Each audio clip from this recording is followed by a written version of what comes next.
Today's balance strategy will have us adding a little bit of dynamic movement into the strategy.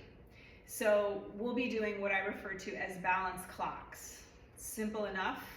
Where you're standing, imagine there's a clock around you. 12 o'clock is in front of you.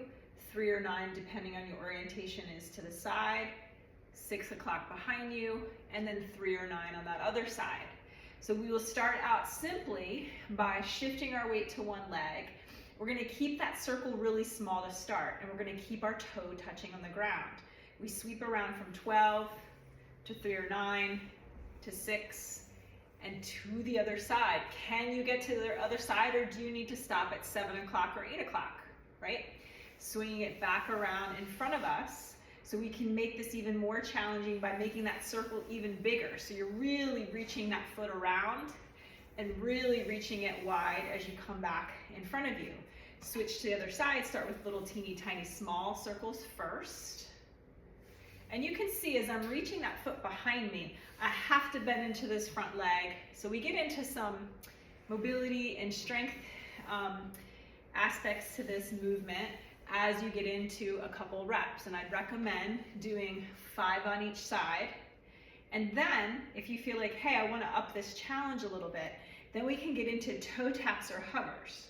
So we would tap one foot out in front of us at 12 o'clock. We would tap out to 3 or 9. We would tap to 6 o'clock, and we would tap to the other side. Tap our way coming back, right? And you could stay on one leg for 5 reps. That will definitely challenge that standing leg. Or maybe right now for you, it's an alternating. We're gonna alternate sides and see how we do. Tap, tap, tap. Then we go to the hovers. If you feel like you need a little more challenge, you're pointing that foot out in front of you, and we're sweeping around without touching down. Can you bring it around to the other side? Maybe a little tap over there. Then we come up, back, and around. Repeating that for 3 to 5 reps. And you'll see this really challenges this standing leg. My ankle, my knee, my hip are really working over here.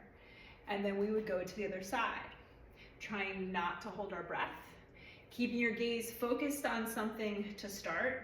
And then if you feel like you can start bringing in a little bit of visual input or turning your head a bit, maybe you challenge yourself that way.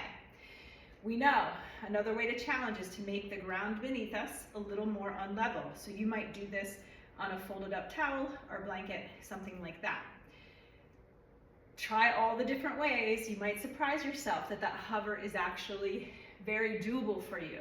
Or you might, for the first dozen or so times that you do this, do your toe tap or foot on the ground sweeping around.